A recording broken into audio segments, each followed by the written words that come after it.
2024 లేదా 25లో డిగ్రీ లేదా బీటెక్ చదివారా? సాఫ్ట్‌వేర్ జాబ్ కోసం ఎదురు చూస్తున్నారా? అయితే కోడ్ జ్ఞాన్ 100 డేస్ కోర్సులో చేరండి. జాబ్ సాధించండి. నమస్తే. కొన్ని సందర్భాల్లో కుటుంబ వ్యవస్థలో అంటే భర్త ఇచ్చే హెరాస్మెంట్ అనుకోనివ్వండి, భార్యాభర్తలకి సరిపడిన వాతావరణం ఉన్నప్పుడు భర్త నుంచి విడిపోయి భార్య విడిగా ఉండటం జరుగుతుంది. అంటే బియాండ్ హర్ టాలరెన్స్. సో ఆ సందర్భాల్లో అంటే భర్త ఇంట్లో ఉన్నప్పుడు భర్త డ్యూటీ భార్యని బిడ్డల్ని పోషించడం. ఇటీవలే సుప్రీంకోర్టు కూడా చెప్పింది, కూలీ పనైనా చేసి భర్త భార్య బిడ్డల్ని పోషించాలని చెప్పి ఒక 3 రోజుల క్రితమే ఒక పర్టికులర్ జడ్జిమెంట్లో సుప్రీంకోర్టు చెప్పడం జరిగింది. అంటే it is the duty of the husband to look after the welfare of his wife and children.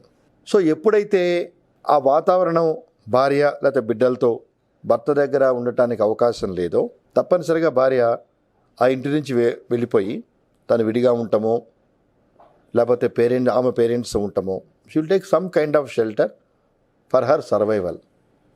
ఆ సందర్భంలో చట్టం సెక్షన్ 125 సిఆర్పిసి కింద మెయింటెనెన్స్ భర్త నుంచి పొందవచ్చు అనే ఒక వెసులుబాటుని కల్పించింది. సో ఇటీవల కాలంలో అంటే నాకు తెలిసిన అనుభవంలో ఎప్పుడైతే ఈ రకమైన వాతావరణం జరిగి భార్య 125 సిఆర్పిసి మెయింటెనెన్స్ పిటిషన్ వేయటం జరుగుతుందో, భర్తలు section 9 restitution of conjugal rights under Hindu marriage act అనే పిటిషన్ని ఇన్వోక్ చేయటం జరుగుతున్నది. అంటే ఇక్కడ గమనించాల్సింది ఏంటంటే, కంపల్సరిగా అతనికి ఉన్న ఆదాయ వనరులని దృష్టిలో పెట్టుకొని కోర్టు మెయింటెనెన్స్ గ్రాంట్ చేస్తుంది. సో అతనికి ఉన్న ఆదాయ వనరులని ప్రూవ్ చేయాల్సిన బాధ్యత భర్తకి భార్యకి ఇద్దరికీ ఉంటుంది. అంటే ఆయనకి 100 రూపాయలు వస్తాయి, this is the proof, and దానిలో మాకు ఇంత ఇవ్వాలి for hour survival and for hour livelihood అని భార్య క్లెయిమ్ చేసినప్పుడు దాన్ని డిఫెండ్ చేసుకోవాల్సిన బాధ్యత భర్త మీద ఉంటుంది. సో ఈ సందర్భంలో భార్యకున్న డిఫెన్స్ ఏంటి? అతని దగ్గర ఉండలేకే, because of the harassment which is moulding, నేను బయటకు వచ్చేసాను అని భార్య 125 సిఆర్పిసిలో చెప్తుంది. అలాగే భర్త లేదు because of some personal reasons, అంటే ఏదో ఒక మ్యాలఫైట్స్ ఆమెకి అట్రిబ్యూట్ చేయడం జరుగుతుంది, నెగిటివ్ మ్యాలఫైట్స్. ఎందుకంటే ఇంతమంది ఓపెన్గా మాట్లాడాం కాబట్టి I'm very careful in my words. So ఆమెకి నెగిటివ్స్ అట్రిబ్యూట్ చేస్తాడు, అంటే character assassination etcetera etcetera, in order to avoid payment of maintenance.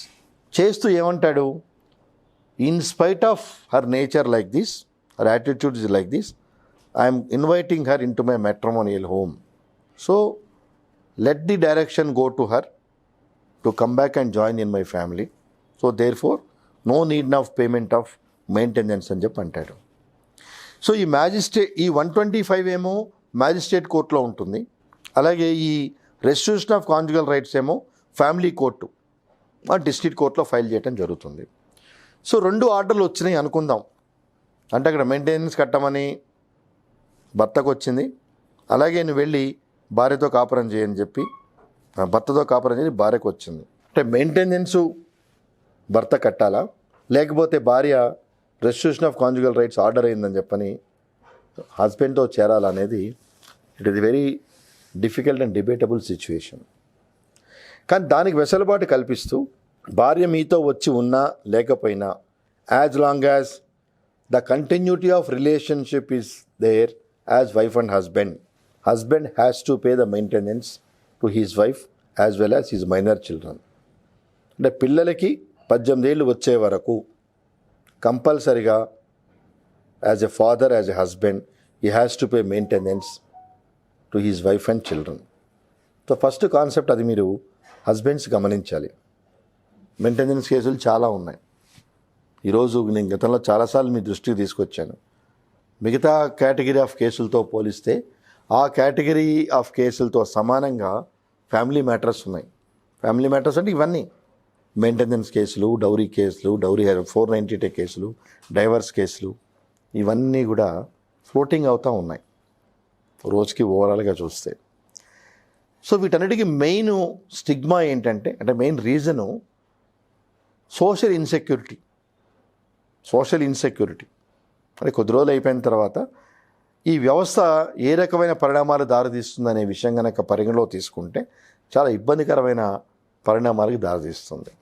So దీన్ని దృష్టిలో పెట్టుకొని రెస్ట్రిక్షన్ ఆఫ్ కాంజుగల్ రైట్స్ భర్త సహజంగా అంటే బయటికి వెళ్ళిపోయే పరిస్థితి తను కల్పించబట్టే తను బయటికి వెళ్ళిపోయింది.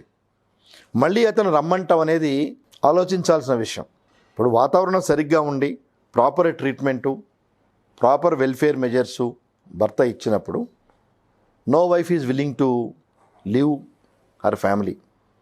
సో కానీ తను వెళ్ళి వేరే ఇంట్లో ఉండి అంటే పిల్లలతో అయినా కావచ్చు, తనైనా కావచ్చు, నా మెయింటెనెన్స్ నాకు ఇవ్వాలి ఫర్ మై సర్వైవల్ని అడిగింది అంటే perhaps she might be vexed with her husband.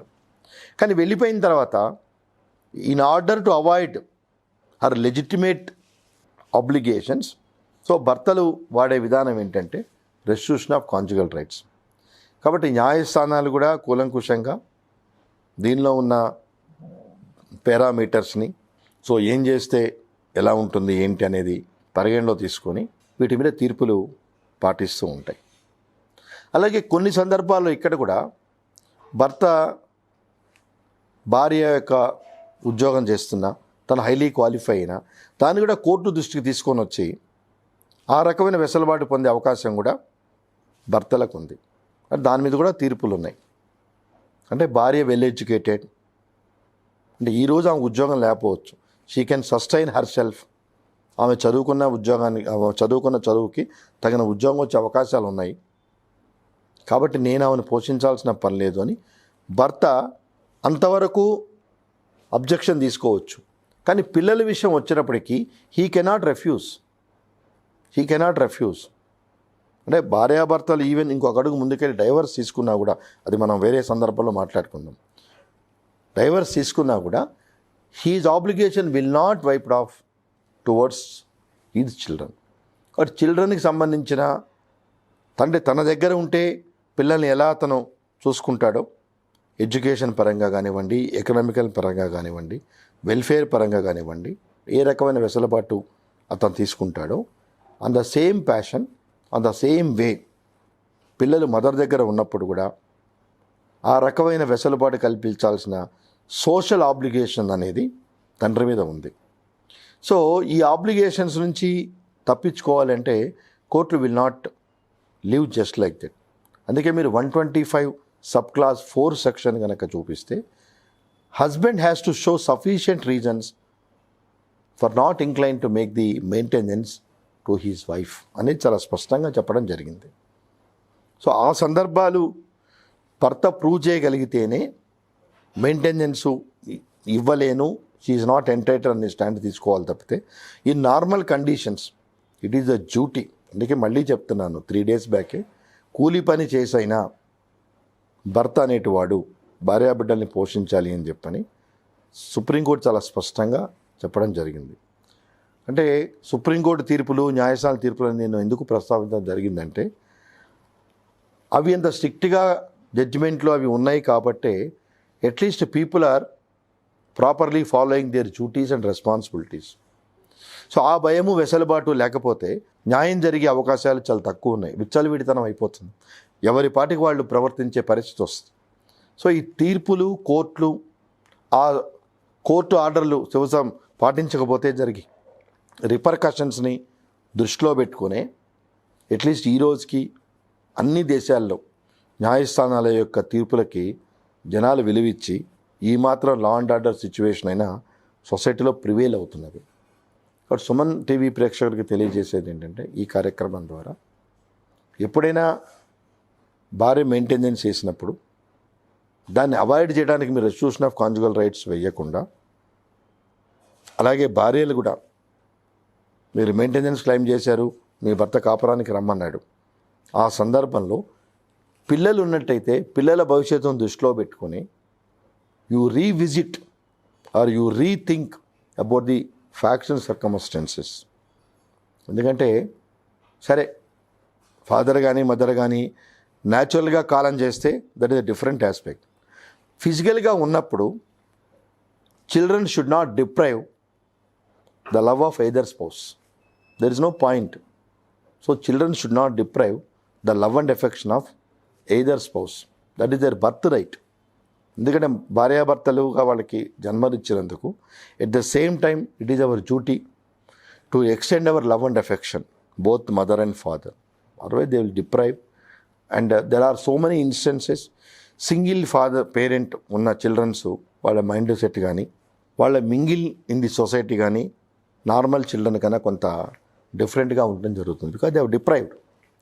So మన పిల్లలు సొసైటీకి బర్డెన్ కాకుండా ఒక మంచి పౌరులుగా మనం తీర్చిదిద్దాలంటే మనలో ఎన్ని పొరపచ్చాలున్నా మన వివాహ వ్యవస్థను గౌరవించి మనం పెళ్లి చేసుకొని మన ద్వారా పిల్లలు అనేది జన్మనివ్వటం జరిగింది. కాబట్టి my appeal to all the parents, మనకి ఎన్నున్నా ఈ కేసులు వీలైనంత వరకు మనలో మనం సాల్వ్ చేసుకోవడానికి ప్రయత్నిస్తాం.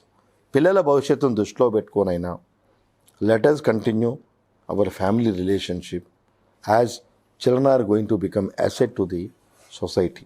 ఈ యొక్క సలహాలు సూచనలు కుటుంబ వ్యవస్థ చక్కగా జరగడానికి ఉపయోగపడుతుందని చెప్పి భావిస్తూ నమస్కారం.